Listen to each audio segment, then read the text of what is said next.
To start with, I'm a Palestinian from Gaza who was born to a refugee family that benefited from the UNRWA programs. I attended UNRWA schools myself. I all my life have been dependent on the education that UNRWA has provided, and I would say clearly that I wouldn't be where I am if it wasn't for UNRWA primarily and middle education.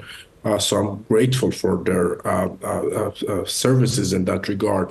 I grew up in Gaza during a time when the Israeli siege and blockade has really impacted every single aspect of our life. It wasn't only that the Israeli bombardment of Gaza that has made the life in Gaza really difficult, but also the siege and the blockade, where electricity would be about 6 hours every 24 hours. We'll have only 6 hours of electricity.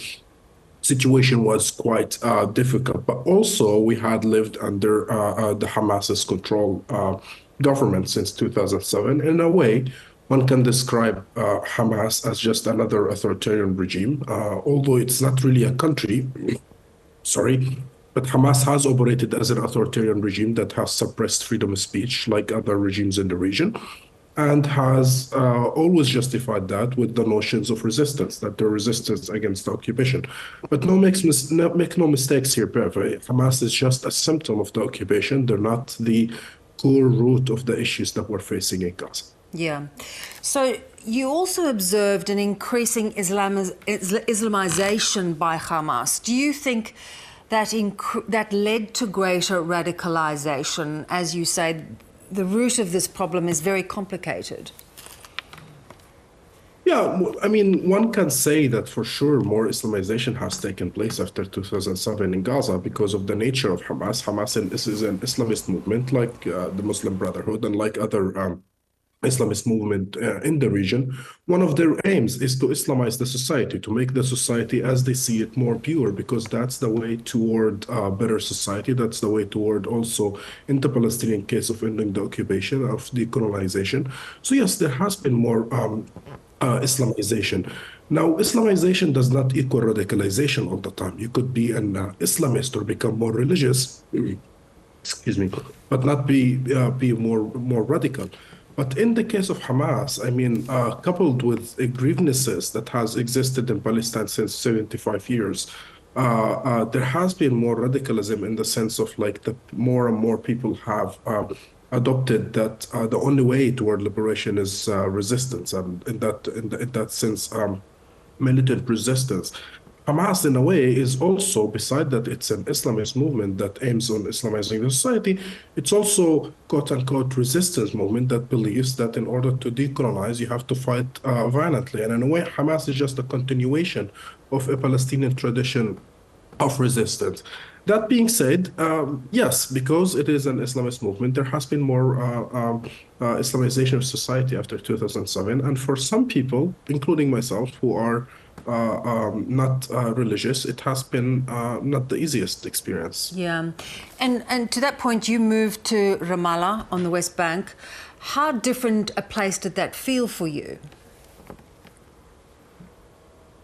Yeah, well, in a way, it's very similar because it's part of the Palestinian territories, so it's the same people. You don't feel like you moved to another nation, etc. But it was different because of the lack of Hamas's control there. So you feel like, with regard to like certain liberal civic issues, there is not as much control there. Like there is more freedom to express certain opinions there that has to do with faith or with politics, etc.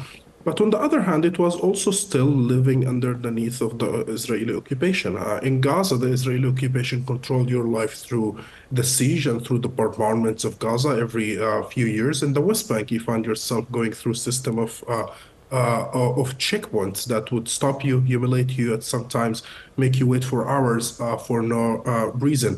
So yes, although the West Bank was different in some level and another level, it was also difficult there. And to go even further than this, babe, I would say for some people, the West Bank is a bit worse than Gaza for a while, because although Gaza was under siege, at least inside the Gaza Strip, there was a sense of security, a sense of that not every day the Israeli army get in and attack and kill people. Not every day can any settler attack inside of the Gaza Strip? In the West Bank, it was different. Settlers attack people. There have been pogroms that happened in the West Bank where Palestinians have been injured. Hundreds of houses have been set on fire. In Gaza, these sense of things weren't happening. Right now, the picture has completely changed because in Gaza right now, there is what the ICJ has called a plausible genocide, and the situation is really, really dire in the Gaza Strip. Yeah. You know, Israel argues that Hamas changed the dynamic forever. It has caused an almost existential crisis for Israel and the Israelis. What impact do you think it has for Palestinians who are just trying to live and were not in any way, you know, as you say, were under the authoritarian rule of Hamas, but not in any way linked to Hamas?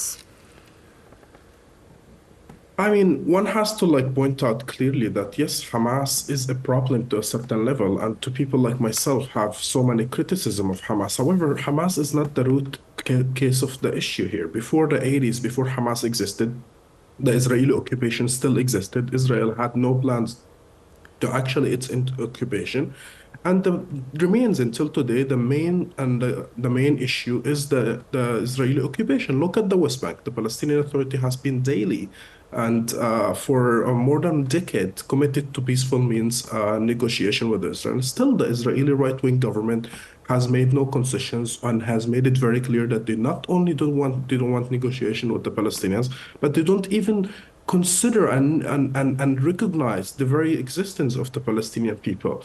So that is the core problem of that issue. That being said, the public opinion in Gaza about Hamas is quite diverse, like any other nation. There are a lot of people who are opposed to Hamas, and there are others who are supportive of Hamas. Has been interestingly, since the beginning of this onslaught, is that more and more people in Gaza are opposing Hamas. Meanwhile, more and more people in the West Bank are supportive of Hamas. Yeah, that is a real switch about. Let's come back to UNRWA, and you talk about what opportunities that provided for you. UNRWA was set up really for generations of Palestinians because they were dispossessed. There are calls for it to be shut down because of staff allegedly working for Hamas. What would happen in your mind if UNRWA ceased to exist because of funding cuts? At this moment, especially in Gaza, I think the situation is very dire. The Israeli war on Gaza has completely destroyed any capabilities of institutions, including government institutions. And when we say government here, although we mean the Hamas government, but we mean the civic part of the Hamas's government that actually existed pre-Hamas control of Gaza in 2007. These are institutions that were set by the Palestinian Authority. So when you destroy all these institutions and then you're going to cut funding for UNRWA, thus impacting its operation in Gaza, one would wonder what kind of institution can handle Gaza and can handle the humanitarian catastrophe. To my mind, UNRWA is the last functioning international or local institution in this size and that has this capacity in the Gaza Strip that can deliver just fraction of the need of the aids in Gaza. So to cut funds for it and to shut it down will just cause further catastrophe in the Gaza Strip. And I would just point out here, too, that we're talking about 12 members of UNRWA that maybe they have joined some militias or violent actions. We don't know if there are proofs or not. There might be. I don't think this is impossible to imagine. I mean, we're talking about an area of conflict. UNRWA does hire refugees. These people have grievances. There's been conflict and occupation going on there for a long time. And this area has been controlled by Hamas for a while. So there is a likelihood that this stuff happens. But 12 out of more than 13,000 in Gaza, it's not really significant to judge the entire organization. I do not think that the issue dealing with UNRWA is institutional. There are always bad apples that are going to be in any institutions. Yeah. Can I ask you if you can see beyond the moment now, which is very difficult, I'm sure, for you to. How do Palestinians get agency away from an authoritarian, brutal regime like Hamas, away from the occupation of Israel? I think the first step would be to end the Israeli occupation and to end both Israeli and Western intervention on the Palestinian decisions. when we had our election in 2007 and the people elected Hamas, it was the West who tried to impose its own conditions on what type of government, cutting the fund, etc. I think the West has to less and less intervene in the Palestinian decisions. As far as we're concerned, the very main issue that we're dealing with is to end the occupation. By ending the occupation, recognizing the Palestinian rights, I think what will happen is that these grievances that the Palestinians have will be addressed, and more people will come to realize that people don't join Hamas only because of ideological reasons. They join Hamas because of grievances that does exist, has to do with occupation and history of disposition and history of crimes that were committed against them. By addressing that, I think the Palestinians can build a future Palestinian state and flourishing society. Really appreciate your perspective, Khalil. Thank you very much for your time. Thank you, Bev.